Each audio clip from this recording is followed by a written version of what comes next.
इस कार्यक्रम के प्रायोजक हैं रोजगार डेवलपर्स। नमस्कार, आप देख रहे हैं पल्स 24 न्यूज में। आपके साथ दिव्या पैन्यूली। वक्त हो चला है नेशनल बुलेटिन का, लेकिन उससे पहले नजर डालेंगे हेडलाइंस पर। भारत और वियतनाम के बीच ज्ञापनों का आदान प्रदान। प्रधानमंत्री मोदी और वियतनाम के राष्ट्रपति की मौजूदगी में हुआ आदान प्रदान। पीएम मोदी ने कहा, भारत और वियतनाम की साझेदारी में विरासत और विकास का महत्व। प्रयागराज में एनटीए 2026 के समापन समारोह में रक्षा त्रिवेणी संगम थीम का हुआ आयोजन। मुख्यमंत्री योगी आदित्यनाथ हुए शामिल। कहा, आज देश और दुनिया का हर बड़ा निवेशक उत्तर प्रदेश में कर रहा निवेश। असम के मुख्यमंत्री हेमंत बिस्वा शर्मा ने दिया इस्तीफा। राज्यपाल लक्ष्मण आचार्य को सौंपा अपना इस्तीफा। असम विधानसभा को राज्यपाल ने इस्तीफा के बाद किया भंग। अयोध्या में समाजवादी पार्टी सांसद अवधेश प्रसाद का बीजेपी पर निशाना। कहा, पश्चिम बंगाल में हुई लोकतंत्र की डकैती। मर्यादा पुरुषोत्तम राम की नगरी अयोध्या में भी हुई थी लोकतंत्र की डकैती। तुम दोनों की मेहनत बहुत रंग लाई है बेटा, घर बहुत सुंदर बना है। ये मेरे पापा का घर। पता है, देख तेरे पापा की नेम प्लेट अपने हाथों से लगाऊंगा। नेम प्लेट तो लग चुकी पापा।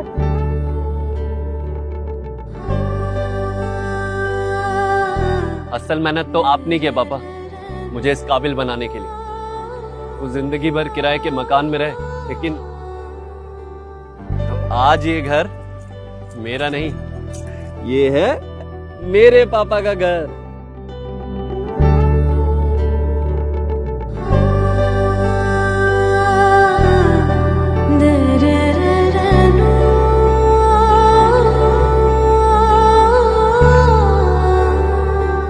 उड़ान सपनों की, आंगन खुशियों का और साथ सकर्णी का।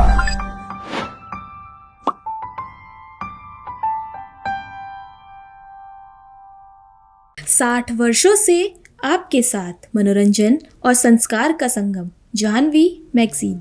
आइए अब देखते हैं खबरें विस्तार से।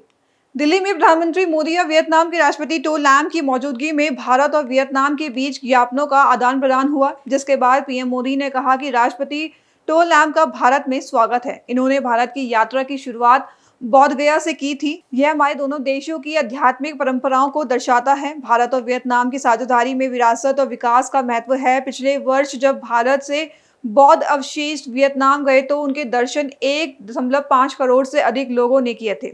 हमारी साझा विरासत को जीवंत रखने के लिए हम वियतनाम की प्राचीन सभ्यताओं के मंदिरों का जीर्णोद्धार कर रहे हैं, जहां हमारे व्यापक संबंधों ने तेज और व्यापक समृद्धि की है।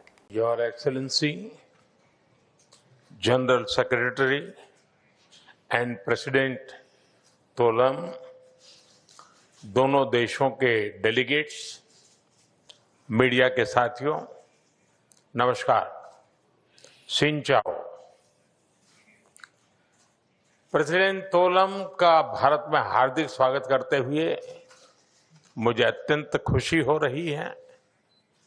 वियतनाम के प्रेसिडेंट बनने के बाद 1 महीने के भीतर ही है उनका भारत आना और एक हाई लेवल डेलीगेशन समेत कई बिजनेस लीडर्स के साथ आना, यह स्पष्ट करता है कि वे भारत वियतनाम संबंधों को कितनी प्राथमिकता देते हैं।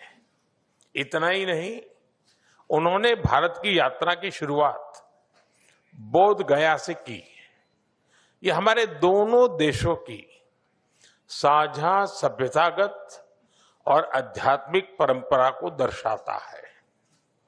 उनकी इस यात्रा और हमारी सार्थक चर्चाओं से हम अपने आपसी गुडविल को कई ठोस परिणामों में बदल रहे हैं। फ्रेंड्स, भारत और वियतनाम की साझेदारी में विरासत और विकास दोनों का महत्व है। पिछले वर्ष जब भारत से बौद्ध अवशेष वियतनाम गए तो उनके दर्शन 1.5 करोड़ से अधिक, यानी पूरे वियतनाम की पॉपुलेशन के 15% लोगों ने किया था। हमारी साझा विरासत को जीवंत रखने के लिए हम वियतनाम के प्राचीन चंपा सभ्यता के मी सॉन और नॉन टावर मंदिरों का रेस्टोरेशन कर रहे हैं। अब हम चंपा सभ्यता की मैन्युस्क्रिप्ट को डिजिटलाइज करेंगे और इस अमूल्य धरोहर को आने वाली पीढ़ियों के लिए संरक्षित करेंगे। फ्रेंड्स, एक दशक पहले मेरी वियतनाम यात्रा के दौरान वियतनाम आसियान में भारत का पहला कॉम्प्रहेंसिव स्ट्रेटेजिक भारत बना था, पार्टनर के रूप में बना था। तब से हमारे संबंधों ने तेज और व्यापक प्रगति की है। सिविलाइजेशनल टाइज के साथ साथ हमारे ट्रेड, टेक्नोलॉजी और टूरिज्म संबंध भी और मजबूत हुए हैं। इस मजबूत नींव पर आगे बढ़ते हुए आज हम अपने संबंधों को एनहांस कॉम्प्रिहेंसिव स्ट्रेटेजिक पार्टनरशिप के स्तर पर ले जा रहे हैं। अब हम उत्तर प्रदेश के मुख्यमंत्री योगी आदित्यनाथ ने एनटीए 2026 के समापन समारोह में रक्षा त्रिवेणी संगम थीम पर कहा कि हम इस बात को मानते थे कि यदि हमें उत्तर प्रदेश में सुशासन के लक्ष्य को प्राप्त करना है तो उत्तर प्रदेश को पहचान के संकट से मुक्त करना है तो उन्हें सुरक्षा का एक बेहतर वातावरण बनाना होगा। हम सभी इस बात को मान सकते हैं कि हमने उस समय उत्तर प्रदेश में कानून का राज स्थापित करने का जो संकल्प लिया था, आज उस मॉडल ने सभी का ध्यान आकर्षित किया है। इसमें उत्तर प्रदेश में एक बेहतरीन मॉडल को बनाने में मदद की थी। आज भारत में सबसे बेहतर संरचना उत्तर प्रदेश के पास है। आज देश या दुनिया का हर बड़ा निवेशक उत्तर प्रदेश में निवेश करना चाहता है। और राष्ट्र कवि दिनकर ने इसीलिए बातें कही थी कि क्षमा शोभते उस भुजंग को जिसके पास गरल हो, उसे क्या तो दंतहीन दिशहीन विनीत सरल हो। याद रखना, जिसके पास शक्ति होगी, सामर्थ्य होगी, वही अपनी संवेदना भी दे पाएगा और वही संस्कार भी दे पाएगा। अर्थात शांति और क्षमा की भाषा केवल वही सार्थक बोल सकता है जिसके पास उतनी सामर्थ्य हो। आज हम अपनी सामरिक और आंतरिक शक्ति को इसलिए नहीं बढ़ा रहे हैं कि हमें किसी पर आक्रमण करना, अपितु इसलिए कि हमारी उदारता को कोई हमारी व्यवस्था न समझने की भूल करें। राष्ट्र की समृद्धि के लिए यह सामर्थ्य हमेशा अनिवार्य है। समृद्धि केवल संसाधनों से नहीं आती, इसके लिए सुरक्षा, स्थिरता और सामर्थ्य का मजबूत आधार उतना ही आवश्यक भी होता है। उत्तर प्रदेश में 2017 में सत्ता संभालने के बाद हम इन बातों को जानते थे, क्योंकि उत्तर प्रदेश की जो छवि थी, उत्तर प्रदेश के अंदर जो अव्यवस्था थी, हमारे सामने जो उस समय पहचान का संकट था, हम लोग इस बात को मानते थे कि हमें अगर सुशासन के लक्ष्य को प्राप्त करना है, उत्तर प्रदेश को पहचान के संकट से मुक्त करना है, तो हमें सुरक्षा का एक बेहतर वातावरण बनाना होगा। रूल ऑफ लॉ को जमीनी धरातल पर उतारना होगा। इसके लिए हमें उत्तर प्रदेश के अंदर अपराध और अपराधियों के प्रति जीरो टॉलरेंस को पूरी सख्ती के साथ लागू करना पड़ा था। और आज हम सब इस बात को मान सकते हैं कि जो हमने उस समय कानून का राज स्थापित करने का संकल्प लिया, आज उसने उत्तर प्रदेश के इस मॉडल को तो सब सबका ध्यान उस ओर आकर्षित किया ही है। इसने उत्तर प्रदेश के अंदर एक बेहतरीन इकोसिस्टम डेवलप करने में भी मदद की। आज हम कह सकते हैं कि भारत का सबसे अच्छा इंफ्रास्ट्रक्चर यूपी के पास है। एक्सप्रेसवे के रूप में, हाईवे के रूप में, रेलवे की कनेक्टिविटी के रूप में, मेट्रो के रूप में और एयर कनेक्टिविटी के रूप में। आज सुरक्षा के प्रति सरकार का पहला जो प्रायोरिटी सेक्टर हमारा था, उस पर ध्यान देने का परिणाम क्या है? आज देश और दुनिया का हर बड़ा निवेशक, हर बड़ा इन्वेस्टर यूपी के अंदर आकर के निवेश करना चाहता है। आज सुरक्षा का परिणाम क्या है? कोई भी सरकार निर्णय लेती है, उसको प्रभावी ढंग से समय सीमा के अंदर जमीनी धरातल पर उतरने में बहुत देर नहीं लगती, क्योंकि उसमें कोई हस्तक्षेप नहीं है। कोई बाहरी तत्व हस्तक्षेप नहीं कर सकता, कोई गुंडा तत्व, कोई माफिया उस पर हावी नहीं हो सकता, कोई जबरन वहां जाकर के उस कार्य में हस्तक्षेप नहीं कर सकता। और अगर करेगा तो उसे यह भी मालूम है कि इसके दुष्परिणाम क्या होने जा रहे हैं, या तो उसको कारण बताना पड़ेगा, अन्यथा उसके दुष्परिणामों को वह समझता है। और यही कारण है कि कानून व्यवस्था में ये सुधार आज उत्तर प्रदेश के अंदर रक्षा उद्योग के विस्तार में भी हमें मदद किया है। यानी ये दोनों एक ही संकल्प के दो अलग अलग रूप हैं। कानून व्यवस्था हमारे लोकल उत्तर प्रदेश के लिए आवश्यक थी।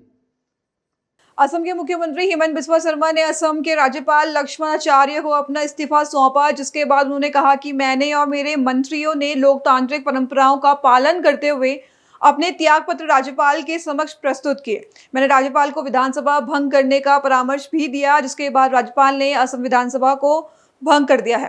राज्यपाल ने हमें निर्देश दिए हैं कि जब तक नए मुख्यमंत्री नहीं नियुक्त किए जाते, तब तक मैं केयर टेकर मुख्यमंत्री के तौर पर काम करूंगा। आज मैं असम के महामहिम राज्यपाल महोदय को साक्षात किया और गणतांत्रिक परंपरा को पालन करते हुए मैं और मेरा काउंसिल ऑफ मिनिस्टर्स दोनों का पदत्याग पत्र महामहिम राज्यपाल महोदय का सामने उपस्थित करवाए।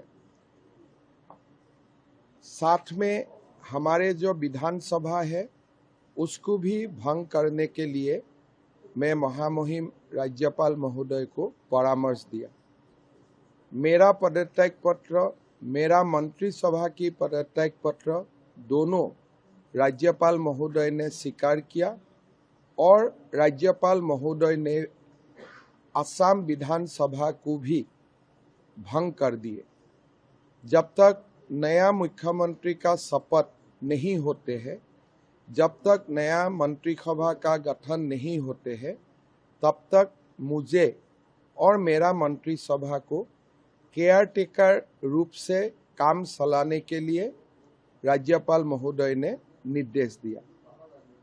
बीते 5 साल सरकार चलाने में हमारे राज्यपाल महोदय ने हमें जो मार्गदर्शन किया, इसके लिए भी मैं राज्यपाल महोदय को धन्यवाद और हमारा ओर से राज्यपाल महोदय को हमने अपना ग्रेटिट्यूड भी प्रस्तुत किया।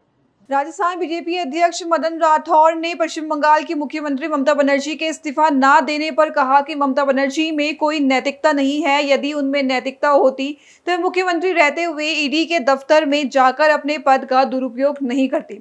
चुनाव परिणाम घोषित होने के बाद उन्हें इस नैतिकता के आधार पर तुरंत इस्तीफा दे देना चाहिए था। ये हठधर्मी है। वे हमारी संसदीय प्रणाली, संवैधानिक व्यवस्था और लोकतंत्र का मखौल उखाड़ रही है। अगर ममता बनर्जी इस्तीफा नहीं देंगी तो क्या होगा, वे खुद बर्खास्त हो जाएंगी। उन्हें जितना अपनापन करना है करवाएं। नेता वही होता है जो जनादेश को स्वीकार करे। केरल में और तमिलनाडु में हमने इसे स्वीकार किया है। देखिए, ममता बनर्जी में नैतिकता है ही नहीं। यदि नैतिकता होती तो ईडी के दफ्तर में जाकर मुख्यमंत्री रहते हुए अपने प्रभाव का दुरुपयोग नहीं करती और वहाँ ऑफिस में जाकर वहाँ से गोपनीय फाइल उठा करके और अपने साथियों के साथ, अधिकारी कर्मचारियों के साथ जाकर और वहाँ से दस्तावेज उठा करके ले आए। ये नैतिकता है क्या? एक मुख्यमंत्री ने शपथ ली है और जो संविधान की शपथ ले रहा है और वो एक जांच एजेंसी को प्रभावित करने के लिए अपने पद का दुरुपयोग करता है, ये नैतिकता नहीं है। दूसरी बात है, वैसे नैतिकता के आधार पर जिस समय चुनाव परिणाम घोषित हो गया तो तुरंत जाकर के इस्तीफा देना चाहिए था और राज्यपाल महोदय उसको कार्यकारी काम सौंपने के लिए देते जब तक कि नया मुख्यमंत्री नहीं बन जाता। अब वो हठधर्मी है। ये हमारी संसदीय प्रणाली, संवैधानिक व्यवस्था, लोकतंत्र, उसका मखौल उड़ा रही है ये। मैं सोचता हूँ कि ममता बनर्जी को ऐसा नहीं करना चाहिए और नहीं देगी तो क्या होगा? हट जाएगी, नया नियुक्त हो जाएगा, वो अपने आप बर्खास्त हो जाएगी। उनको जितना अपना अपमान करवाना है कराए। ये सब जानते हैं कि निर्वाचन आयोग स्वतंत्र संस्था है, उसका सम्मान करना चाहिए। और वैसे मैं एक बात बताऊं, नेता वही होता है जो जनादेश को स्वीकार करे। जनता का जो आदेश है वो स्वीकार करना चाहिए। हमने भी तो किया है ना, केरल में किया हमने, एकदम हमने स्वीकार किया। तमिलनाडु में किया है, बिल्कुल। केरल में कांग्रेस आई है, वामपंथियों का सफाया हो गया, हमने लोकतंत्र का सम्मान किया है, जनादेश का सम्मान किया है। तमिलनाडु में हमारी एक सीट आई है तो भी हमने सम्मान किया है। ये ठीक बात नहीं है जो ममता जी कर रही है। ये ममता जी शुरू से ही देखिए एक जिद्दी स्वभाव की रही है। अब अपने साथी याद आ रहे हैं, वही कांग्रेस जिसने कभी ममता जी का साथ नहीं दिया। ममता जी का विरोध कांग्रेस ने किया और कांग्रेस का विरोध ममता जी ने किया और अब साथ साथ रहने की और बातें कर रहे हैं कि वो राहुल जी ने फ़ोन किया या अखिलेश जी ने फ़ोन किया या उसने फ़ोन किया। ठीक है, अब कब कब की इनकी दोस्ती है, ये बिल्कुल ताशमहल बिखर जाएगा। इनका यूपीए का ये गठबंधन टिकने वाला नहीं है। अयोध्या में समाजवादी पार्टी सांसद अवधेश प्रसाद ने पश्चिम बंगाल के मुख्यमंत्री ममता बनर्जी के इस्तीफा से इनकार करने पर कहा कि ममता बनर्जी हारी नहीं है, हराई गई है ये चुनाव। और इससे पहले उत्तर प्रदेश में जो उपचुनाव हुआ था वह चुनाव नहीं था, वे सीधे सीधे लोकतंत्र पर डकैती थी। इतिहासकार लिखेंगे कि मर्यादा पुरुषोत्तम राम की नगरी अयोध्या के मिल्कीपुर में लोकतंत्र की डकैती हुई है। यही काम पश्चिम बंगाल में हुआ है। आदरणीय ममता जी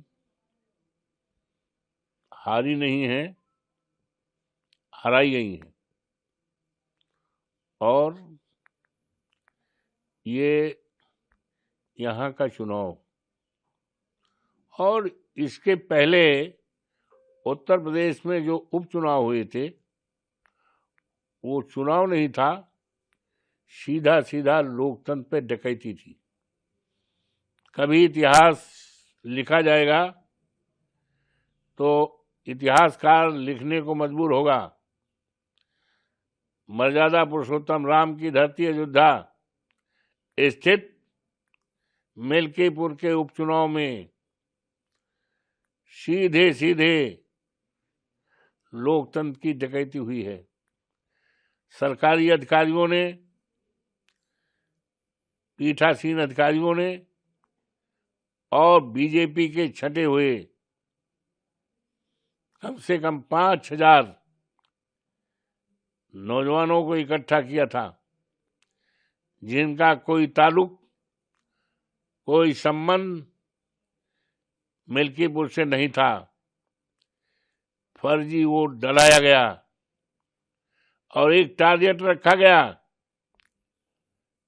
और कहा गया बाबा की इज्जत का सवाल है, तो लोकतंत्र का डकैती हुई। पहले आज के 50 साल पहले गांव में डकैती पड़ती थी तो 2-4 घर लूटे जाते थे, लेकिन अफसोस के साथ कहना पड़ रहा है मिल्कीपुर का उपचुनाव में 414 बूथ लूटे गए।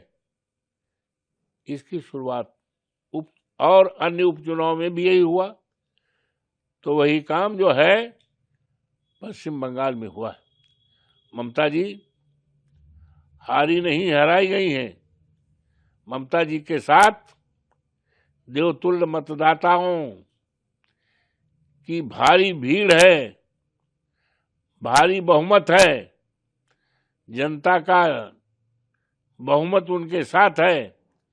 लेकिन केंद्र के द्वारा जिस तरह से बहुत बड़ी फोर्स ले जाकर के चुनाव में उसका इस्तेमाल किया गया है, लोगों को डराया गया है, फर्जीओं डराया गया है, ये लोकतंत्र के लिए खतरा है। बाबा साहब भीमराव अंबेडकर के संविधान के लिए खतरा है। आज जरूरत है पूरे देश में लोक नायक जयप्रकाश जी द्वारा छेड़ा गया आंदोलन, संघर्ष, तभी इस देश का लोकतंत्र बचेगा, तभी इस देश में बाबा साहब भीमराव अंबेडकर का संविधान बचेगा। मुझे खुशी है कि आज इंडिया गठबंधन जिस मकसद के साथ बना है, मकसद बड़ा मकसद है। इस देश के करोड़ों करोड़ों नौजवानों को रोजगार देने का, सरकारी नौकरी देने का मकसद है। चीन ने जो हमारी जमीन को कब्जा कर लिया है उसको वापस लेने का मकसद, और हमारी सेना का गौरवशाली इतिहास है। लेकिन भारतीय जनता पार्टी के राज में अग्निवीर जैसी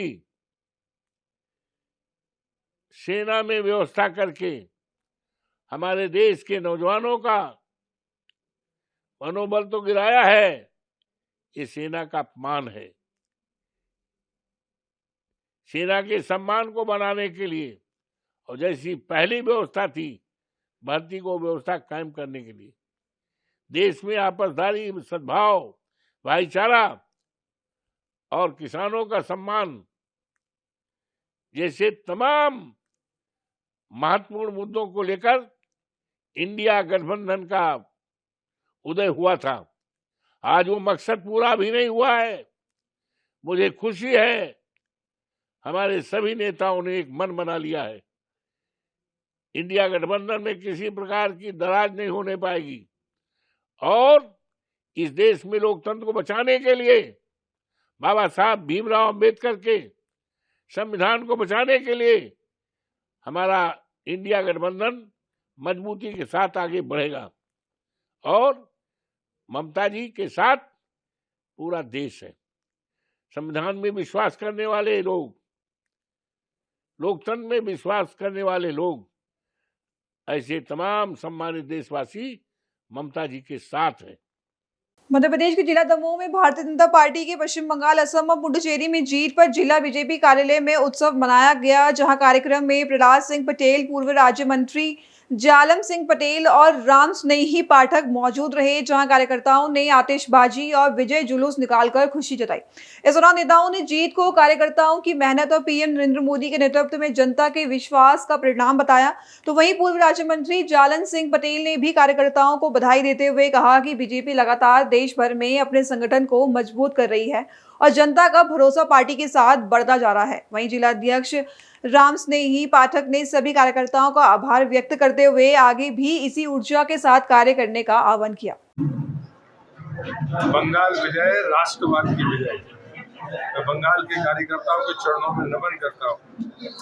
हमने चुनाव पिछला देखा था, उनके बलिदान की जो कीमत हमें मिलनी चाहिए थी वो आज मिली है और इसलिए बिना हिंसा के बंगाल का चुनाव होना ये 75-80 साल की भारत की स्वतंत्र राजनीति में ये पहला चुनाव होगा जहां पर हिंसा नहीं हुई। इसलिए निर्वाचन आयोग बधाई का पात्र है, उच्चतम न्यायालय बधाई का पात्र है और हमारे कार्यकर्ताओं के चरणों में नमन है। नरसिंहपुर के कार्यकर्ताओं का आभारी हूँ जिन्होंने बंगाल की इस विजय को उसी गरिमा के अनुकूल आज यहाँ पर मनाया। मैं अपने कार्यकर्ताओं के प्रति भी आभार व्यक्त करता हूँ। झालमुड़ी बांटी गई है, क्या संदेश देना चाहते हैं? ये हमारे उस कार्यकर्ता का, प्रधानमंत्री का किसी कार्यकर्ता के प्रति जो भाव होना चाहिए, वो झालमुड़ी नहीं थी, किसी विजय का संदेश था। दमोह के ग्राम पंचायत सोचना हल्का नंबर 10 में पदस्थ प्रिया श्रीवास्तव को कलेक्टर ने निलंबित कर दिया, जहां उन पर सीमांकन और तरमीम ने लापरवाही और सीएम हेल्पलाइन में गलत निराकरण दर्ज करने के आरोप सिद्ध हुए हैं। ग्रामीणों ने मुख्यालय पर निवास न करने की शिकायत भी की थी, जिसके बाद कलेक्टर ने जन सुनवाई के दौरान कार्रवाई की। तहसील पटेरा अंतर्गत हल्का पटवारी श्रीमती प्रिया श्रीवास्तव, इनके द्वारा भी सीमांकन नक्शा और तरमीम में गंभीर लापरवाही की गई है। आवेदन के साथ उनका जो उन्होंने सीएम हेल्पलाइन में शिकायत की थी, उनका मोबाइल नंबर लेकर के उसको निराकरण दर्ज कर दिया गया है, जबकि उसका निराकरण वास्तव में नहीं हुआ था। इनके ऊपर तत्काल कार्रवाई करके इनको निलंबित कर दिया गया है। साथ ही एक लोकल दमयंती नगर तहसील का भी प्रकरण सामने आया, जिसमें बिना निराकृत किए हुए ही पोर्टल पर निराकृत दर्ज कर दिया गया है। उसको बुलाया गया, देखा कि आरआई के द्वारा और तहसीलदार के द्वारा बिना आवेदक को सुने, बिना निराकरण किए निराकृत दर्ज कर दिया गया है। तो इन दोनों को नोटिस जारी किया। अभी के लिए बस इतना ही। खबरों के लिए बने रहे पल्स 24 न्यूज के साथ। अब तक के लिए नमस्कार। इस कार्यक्रम के प्रायोजक थे रोजगार डेवलपर्स। तुम दोनों की मेहनत बहुत रंग लाई है बेटा, घर बहुत सुंदर बना है। ये मेरे पापा का घर। पता है, देख तेरे पापा की नेम प्लेट अपने हाथों से लगाऊंगा। नेम प्लेट तो लग चुकी पापा।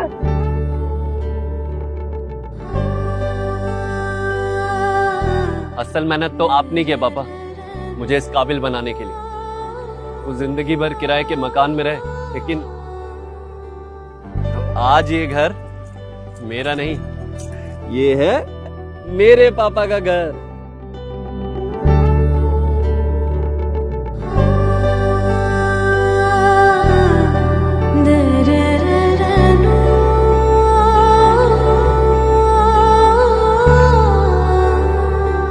उड़ान सपनों की, आंगन खुशियों का और साथ सकर्णी का।